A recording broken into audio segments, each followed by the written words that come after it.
Hammaga xayrli kun. Men Kino va rus tili onlayn kursining ustozi Asal Muxtarovna bugun sizlar bilan bir ajoyib mavzuni birgalikda ko'rib chiqamiz. Bugun darsimizda siz o'zingiz haqingizda to'liq va to'g'ri ma'lumotni berishni birgalikda o'rganamiz. Darsimiz mobaynida siz nafaqat o'zingiz haqingizda ma'lumotlarni, balki shu struktura bo'yicha oilangiz a'zolari haqidagi, shaxsiy hayotingizdagi ba'zi bir detallarni ham berishni o'rganib chiqamiz. Siz, hurmatli o'quvchilar, tayyor bo'lsangiz, biz darsligimizni boshlaymiz. Demak, har bir inson o'zi haqida berayotgan ma'lumotda asosan faqatgina tug'ilgan yili, ism sharifi va yoki bo'lmasam tug'ilgan joyidan buyog'iga o'tishga ozgina qiynaladi. Va bugun biz siz bilan birgalikda shu muammolarga yechim topamiz. Demak, birinchi bo'lib biz eng bazaviy faktor, ya'ni o'zimizni ismimizni to'liq va to'g'ri aytishni o'rganib chiqamiz. Rus tilida bir nechta tipdagi ismlarni aytish, o'zini tanishtirish shakllari bor. Keling birgalikda hozir shularni ko'rib chiqamiz. Birinchi shaklimiz hammaga taniqli bo'lgan Меня зовут shakli hisoblanadi. Меня зовут. Меня зовут meni ismim deb shakllanadi yoki bo'lmasam bu yerda demak familiya, imya, отчество, familiyamiz, ismimiz hamda sharifimiz turishi kerak bo'ladi. Меня зовут и так далее. Endi keyingi faktorimiz esa moyo imya bo'ladi. Moyo imya. Moyo imyada biz mening ismim degani. Например, меня зовут Muminova Asal Muxtarovna yoki moyo imya Asal bo'lib shakllanadi. Endi uchinchi faktorimiz moyo полное imya bo'ladi. Moyo полное imya mening to'liq ismim degani. Demak, moyo полное imя. Например, мое полное имя Muminova Asal Muxtarovna bo'ladi. И так далее. Va oxirgi to'rtinchi shaklimiz bu shunchaki я. Я Asal и я учительница. Men Asal va men ustozman ma'nosini anglatyapti. Demak, siz birinchi bo'lib o'zingizni ism familiyangizni to'liq shakllantirayotganda Меня зовут, moyo imya, moyo полное imya hamda ya strukturalaridan bemalol foydalanishingiz mumkin bo'ladi. Va izohlarda o'zingizni полное imya, familiya, отчествоңizni shu strukturadan bittasini tanlab yozib qoldiring. Xo'p. Demak, agar siz bu strukturani tushungan bo'lsangiz, biz keyingi, ya'ni o'zimizni tug'ilgan yilimiz, oyimiz va sanasini aytishni birgalikda o'rganib chiqamiz. Va shu yerda bizga yordamchi bo'lib tartib sonlar va sonlar kerak bo'ladi. Ularni albatta yodlab qo'ying. Demak, tug'ilgan sanamizni aytayotganda endi sizni maksimal darajada e'tiborligingiz talab qilinadi. Sababi biz hozir ko'p nyuans hamda detallarni birgalikda ko'rib chiqamiz. Birinchisi, bu rodlar bu yerda ishtirok etadi. Ya'ni я родился deb mужской rodda aytiladi. Я родился yoki я родилась deb ayollar aytishadi. Я родилась. Endi mana shu etapda ya родилась bo'lgandan keyin har doim birinchi bo'lib v qo'shimchasini qo'yishni unutmang. Ya родился v, ya родилась v bo'ladi.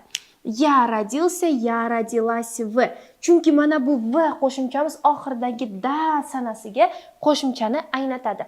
Например, я родился yoki ya родилась erkak kishilarda demak я родился, ayollarda я родилась.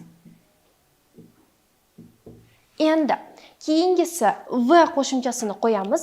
va tartib sonlarda sekin yilimizni aytishni o'rganamiz. Например, misol deylik, 1900 misol 91 ni olaylik. Я родился в 1990 va mana buni oxiri faqat tartib sonda bo'ladi. Tartib sonda bir первый mana bu v'ni olib tashlaymiz. Plus oxiriga om qo'shimchasi qo'shiladi. Om. Я родился в 1991 году bo'lib shakllanadi. Году so'zi hech qachon o'zgarmaydi.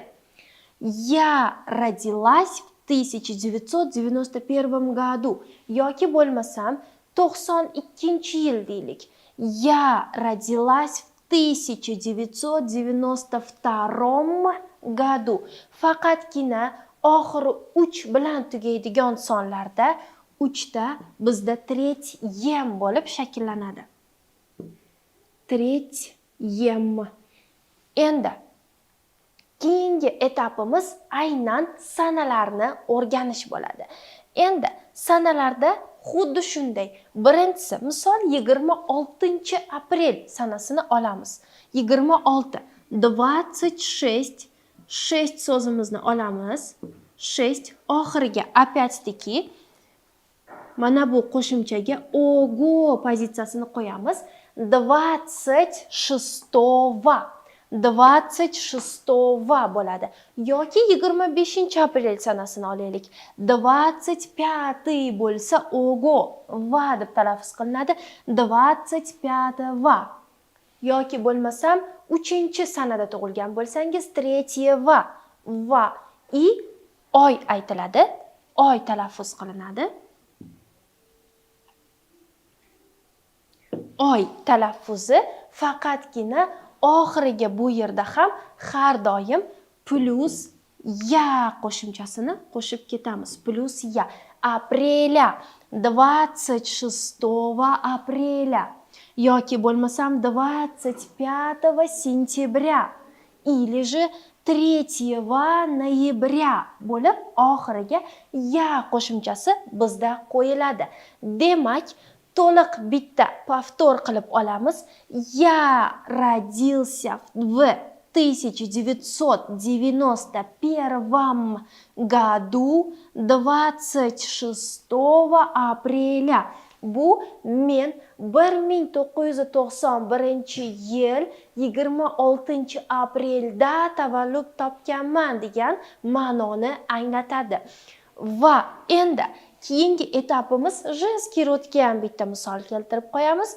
Я родилась в 1992 году 25 сентября pozitsiyasi doimo shunday talaffuz qilinadi va har bir sanani mana shu struktura om году ogo qo'shimchasi hamda oyni oxiriga ya talaffuzida talaffuz qilinadi va bu juda ham oson. Faqatgina sizdan sonlarni yaxshilab yodlab takrorlab olish talab qilinadi.